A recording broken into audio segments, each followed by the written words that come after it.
The National Weather Service declares Norman at risk of fire danger. Thanks for watching OU Nightly. I'm Reagan Garvin. And I'm Leah Smith. A red flag warning is in effect for Norman, as Norman's environment is very susceptible to wildfire spread. The warning lasts until 8 p.m. and burn bans are still in place for Cleveland County.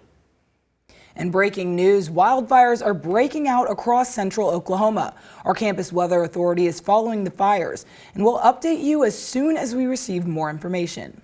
We begin our team coverage with OU Nightly meteorologist Parker Schrader. Parker? Yeah, we've had some fires down in Garvin County, which is a little bit south of here. But right now, as you can see, this little blue plume right here is another fire that's starting just a little bit to the southeast of Purcell. But we do have OU Nightly meteorologist Garrett Strickland out in the field. So, Garrett, can you see that fire and that smoke plume at all? And what is it feeling like outside?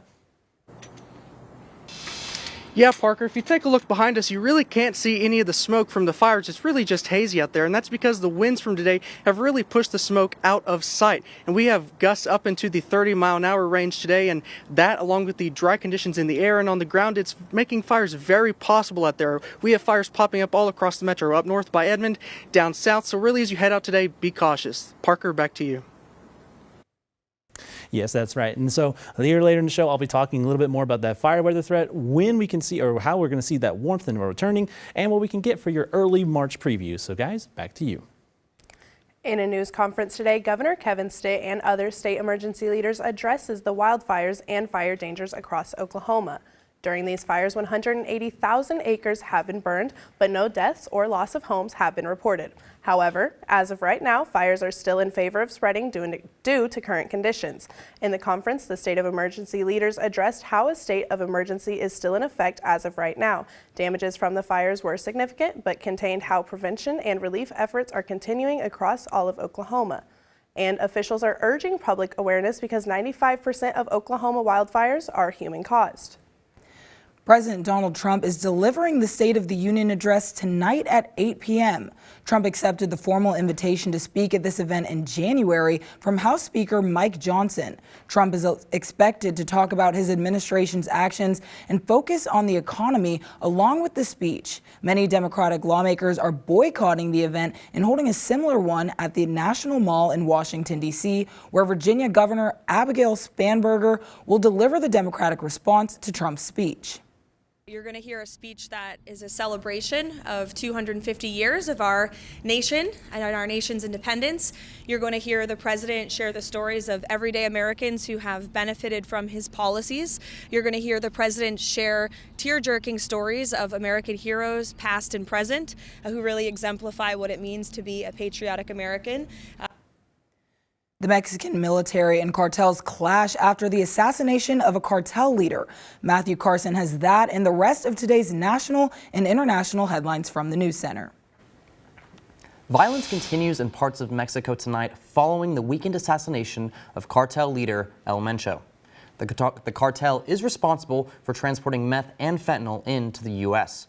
Cartel members burned stores, cars, and gas stations in retaliation and continue to clash with the Mexican military. The Mexican government insists that fans visiting Mexico for the upcoming World Cup are, quote, not at risk. And Nick Reiner has pled not guilty in the killing of his mother and father.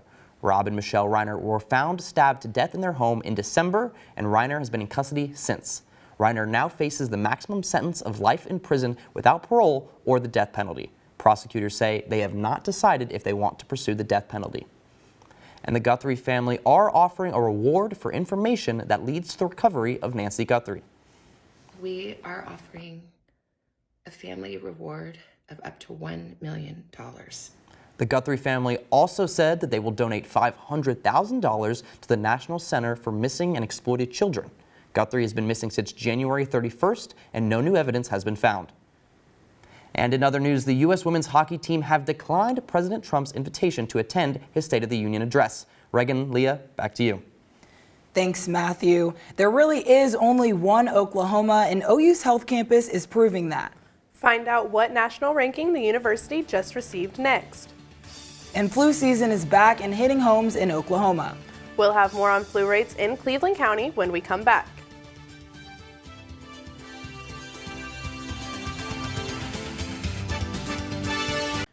A historic site here in Norman is sparking community conversation, and it could possibly be getting a makeover. OU Nightly's Cariana Gamboa joins us live from the scene with more. Cariana? Leah, Reagan, now you might not notice it on your everyday drive into campus, but it's the water tower on Lindsay Street. And now it's the oldest water tower in Norman at about 100 years old. And as you can see behind me, it's built up a lot of rust. But the City of Norman mayor tells me that he's been trying to work with OU and the Norman Arts Council to do something about it. The water tower is a landmark you can see from just about anywhere in Norman, but it hasn't been in use since 2010. For over a decade, it's been sitting empty, rusting away. It caught the mayor's attention and began talking with city staff about what could be done. Utility officials looked at several options. Tearing it down would cost more than $800,000. Repainting it, more than $1 million. Last year, the city even considered putting the OU and SEC logos on the tower, but the university decided not to take part in the project. Then the discussion kind of morphed into, well, maybe instead of just painting it a plain white and putting Norman and OU on one side, maybe we could do something more along the public art piece. Hallman says the goal would be to work with the Norman Arts Council and local artists who's done art projects like this one for the city before. There's been several ideas of, do we paint it? How do we paint it? Maybe we don't paint it. Maybe we turn it into a lighting project, which could be a lot of fun as well.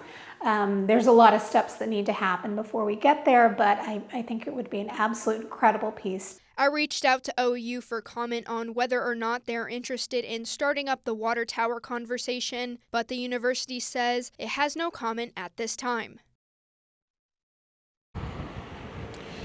I also reached out to Viking Industrial Painting, a company that just recently visited the water tower, to provide an estimate and see if they were interested on taking on the project, but I haven't heard back at this time. OU Nightly will bring you the latest as we learn more. For now, reporting live in Norman, Cariana Gamboa, OU Nightly. Thanks, Cariana. The mayor and the Norman Arts Council tell OU Nightly that if anyone has any ideas for the water tower, to contact their offices. OU's slogan, "There's only one Oklahoma," reigns true, as the university is ranked the top research institution in Oklahoma. OU's Health Campus achieved the state's first top 100 national ranking based on funding from the National Institute of Health. The ranking is the highest in OU history and in the state, and OU is in the top 3.6% of institutions that receive NIH funding. OU President Joseph Harris Jr. commented on the ranking, saying this record level of support reflects the strength of our research community and our unwavering commitment to improving health outcomes. Oklahoma currently ranks 4th highest in the nation for flu-related cases, but how is the virus impacting the Cleveland County area? Sutton Parker has that and more in today's Health Beat. Flu season is in full swing in Oklahoma tonight. We're checking in on Region 6, which includes Cleveland County. Currently across the region, there is over a 19% positivity rate, and 1 in 5 people being tested are coming back with positive results. The statewide positivity rate sits at 20%, with the state reporting 3 deaths from the flu this year. Doctors say the best way to protect yourself from the flu is to get vaccinated. And after a devastating blow in the Winter Olympics, skier Lindsey Vonn is finally out of the hospital. The Olympic skier says doctors saved her leg from amputation after a fracture left her with compartment syndrome, a serious condition that occurs when high pressure builds inside enclosed muscle bundles. Vonn is still unable to walk, with her fracture likely to take a year to heal. And in Washington, the Food and Drug Administration is looking for new ways to improve treatment for ultra-rare diseases. The problem right now is that it has become difficult for therapies to get approved for conditions affecting small populations. The FDA specifically is looking into genome editing and RNA-based therapies, though it is not those also used other treatments in the future. Reagan, Leah, back to you. Thanks, Sutton. A family in Oklahoma is growing its legacy on the basketball court. When we come back, we'll tell you the story of a rising star from right here in Oklahoma. Another round of fire weather is happening this week. I've got that and a little bit of a preview as we head into your March in terms of what we can see going into there. I've got all that coming up after the break.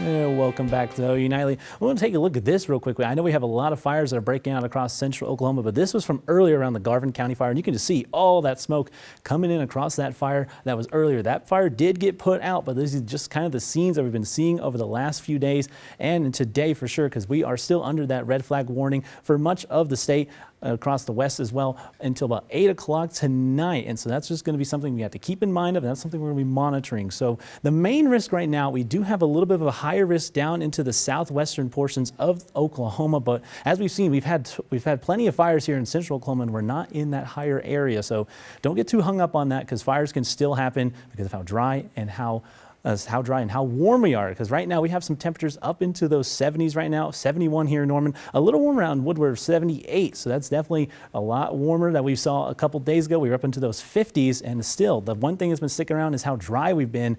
We've had some current humidity around 24%, and a lot lower down up in there, down into the single digits. So that's definitely going to help to elevate that fire risk. And again, another thing that we've been having is those winds, 27 miles per hour here, 31 down in Lawton. So it's definitely going to be gusty out there, as you've been seeing probably today. And so that's, again, helping to elevate the fires. We've got all the ingredients for it, and that's why we're under that red flag warning for your today. Now, taking a look at our National Weather Center cam here along Highway 9 in Jenkins. A little sunny out there, but a little hazier as we kind of gone throughout the day today. We're sitting up into those low 70s right now, 71 here in Norman. And again, that wind is still sticking around with some winds up into the teens right now. So it's gusty, it's windy, and that's why we got that fire weather, and that's what we've been kind of monitoring. Something for today and as we head further into your next week. But lows tonight will dip down into those 40s here, 45 in Norman, 37 out in Woodward. So it's going to be a little cool as we head into your tonight, and that's going to be kind of the trend as we kind of head forward. Your mornings are going to get a little cooler as we kind of see around 7 a.m.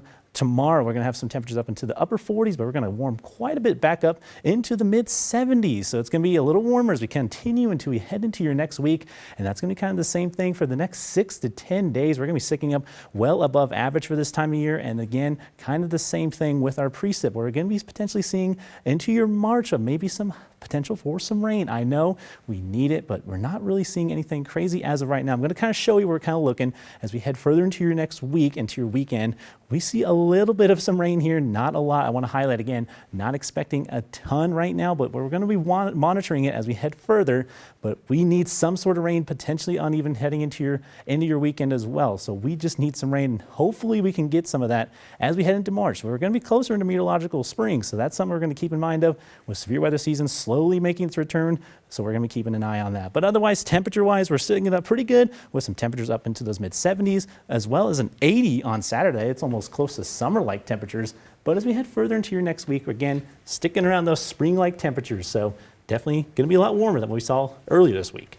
I'm excited for that. That 80 in the middle of the week there is going to be perfect. Oh yeah, it's going to be absolutely perfect for that. But we're going to be monitoring for that because that might help to increase our fire weather risk as we head later into the week as well. So. And the wind too. The wind has been blowing like crazy. Yes, that's another thing that's helping to aid those fires. Those winds will pick up any embers and will make those fires spread very quickly. So it's going to be windy as well. All right. Well, thank you so much. Of course. The Dale Pirates boys basketball team is chasing history this playoff run. OU Nightly sport reporter Hunter Cornejo has the story on star senior Denton Forsyth.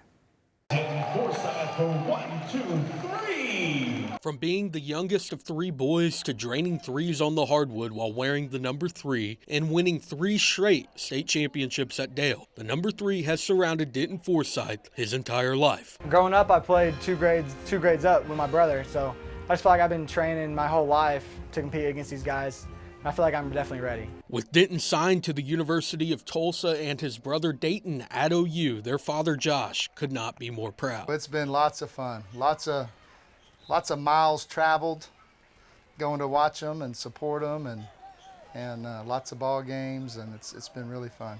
Dayton and Denton Forsyth each have 3 state basketball championships to their name, but winning a 4th for Denton would be even better, as he would have been able to accomplish something his brother could not. We both have 1 in baseball, and then so we're even there, and then basketball, hopefully I one up him here.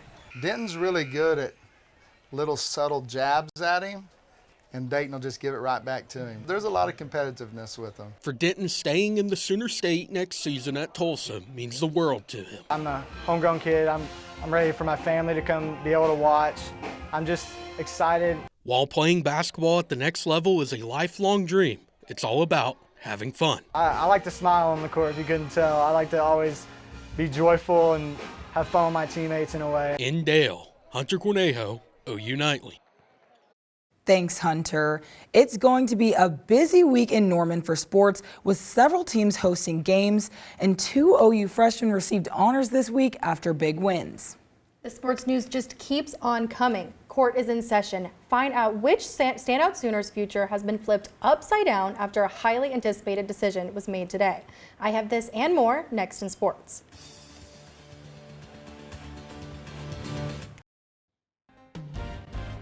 Hello, I'm Gracie Stubblefield, and it's time for sports. OU football linebacker Owen Heineke's time in Norman is officially over.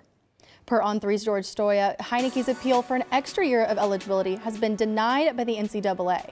His initial petition was denied earlier in January, where he appealed shortly after. Following this decision, Heineke plans to participate in the NFL Combine this week. It's a Hoops home game tonight in Norman. OU men's basketball hosts Auburn at the LNC with an 8 p.m. tip-off. The Sooners are 9-5 at home this season, while the Tigers have only won 2 true road games. In order to come back from 2 consecutive losses in a season full of challenges, you've seen one Forsyth brother already today, so here's another to say OU needs to rely on each other in these next games. You just got to stay together. We've had a lot of challenges this year, a lot of moments that we were tested, a lot of close games like this. Really, you just got to stay together. You can't let it break you. There's more season left. Got the SEC tournament coming around the corner. We just got to stay together. OU women basketball's 2025 #1 recruit is proving her worth, as Aaliyah Chavez earned her 7th SEC Freshman of the Week award following the team's recent ranked win against Tennessee, where she finished with 21 points for the Sooners. Her 7 honors are the second most by a freshman in SEC history. Moving over to the pros, the Oklahoma City Thunder are on the road tonight in Toronto. The reigning champions are still without their MVP, Shai Gilgeous-Alexander, and the status of Chet Holmgren is still up in the air. However, they're coming off back-to-back wins and will be looking to continue that success against the Raptors. Coming off a sweep of Coppin State, OU baseball is currently taking on a fellow undefeated foe here in Norman. Switching up their schedule with a 2-game midweek set, the Sooners take on Arizona State, coming off a 3-0 weekend, and will want to keep that at-home success alive. But the current score is 8-2 Sun Devils. The outcome of tonight's game will end one of these teams' stellar season starts. It's been a big week for OU freshmen, as OU softball's Kendall Wells was named D1 Softball National Player of the Week and Softball America Freshman of the Week. With 10 home runs this season, she leads the SEC and is 3rd in the nation. Wells hit 6 of those home runs just during the Mary Nutter Collegiate Classic. Reagan, Leah. Thanks, Gracie. It was lights, sirens, and shivers this weekend for Norman PD. Find out how local law enforcement redefined diving into action and made a splash for a good cause after the break.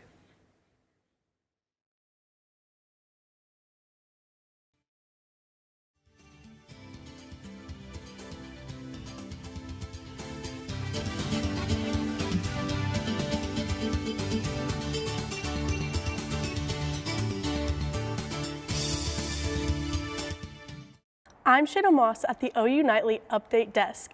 This morning, 3 people were hurt in an accident at an oil field southwest of El Reno. A pressure valve release at the oil field hit a truck. 2 were air evacuated to a hospital in Oklahoma City. 1 was taken by ambulance and is in stable condition. We do not have an update on the other 2. Leah, Reagan, back to you in the studio. Thanks, Shayna. We're going to move things back to weather. Parker, Yes. You mentioned that we're under a fire risk. What else can we expect for the rest of the week? Yeah, of course. So again, we have that fire weather risk today with that red flag warning till about 8 o'clock. But as we kind of head further into the rest of the week, we got some temperatures up into those mid and upper 70s, and we have an 80 potentially on your weekend. But because of that hotter temperatures, we head further into your week. We do have that risk of another round of fire weather that we're going to be monitoring. But otherwise, temperature-wise, we're pretty warm and staying dry as we head further and closer into the start of your March. So that's kind of what we got. Thank you, Parker. It was a weekend of fun, fundraising, and freezing in Norman. The Norman Police Department hosted their annual Polar Plunge for first responders on Saturday. Supporters jumped into freezing cold water to raise money for Special Olympics Oklahoma. With the help of the community, Norman PD raised well over their goal of $15,000, ending the day with over $22,000. That's amazing. That's awesome. That's yeah. a really, really good cause. Although I don't know if I could do a polar plunge, but Yeah. if it was for this cause, Yeah. No, I don't know if I could either. Yeah. But All right, well, thank you guys for watching OU Nightly. I'm Reagan Garvin. And I'm Leah Smith. Be sure to watch OU Nightly live weekdays at 4:30. Good night.